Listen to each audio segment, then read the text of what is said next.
So once you're on the inside and you've got your build-outs in, so these walls, because they're 2x6 walls, and then you have your insulation board and your strapping on the outside, it pulls the window out further. So now you have to put a build-out on the inside.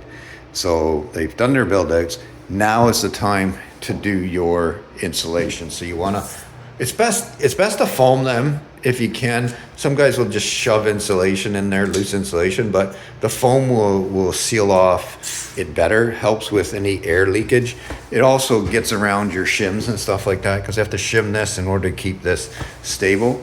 The other thing is too, is it helps keep the bugs out, like ladybugs and stuff, because ladybugs can get in almost anywhere. They are crazy. They just get in anywhere. So yeah, it's best to foam them if you can, rather than just using the pink insulation. So, and then that keeps that good and stable. The other thing that's really nice is if you do get windows, get the ones with a track in here. So there's a sleeve that this here build out will slide into. Then you get a nice straight line, rather than if it's just a butt joint, because then you have to try and line it up.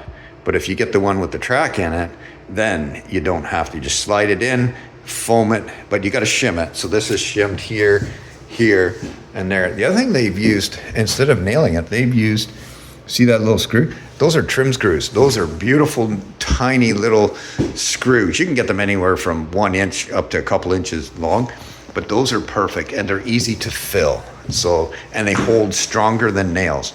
So that's just an upgrade in just a better practice than nailing it. So anyways, there you go. That's the next step. Your window, this window is now ready to trim out.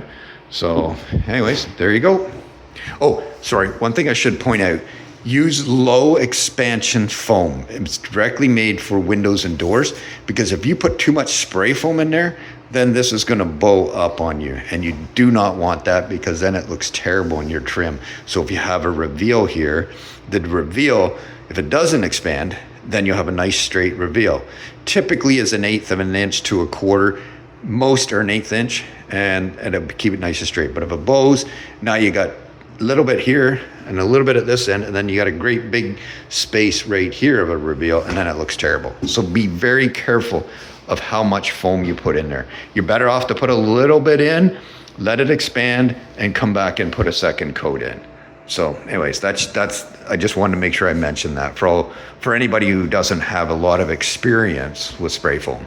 So, and you just buy that spray foam at your Home Depots, Home Hardwares, Pro Centers, Canadian Tire, wherever. So anyways, that's your next little tip there.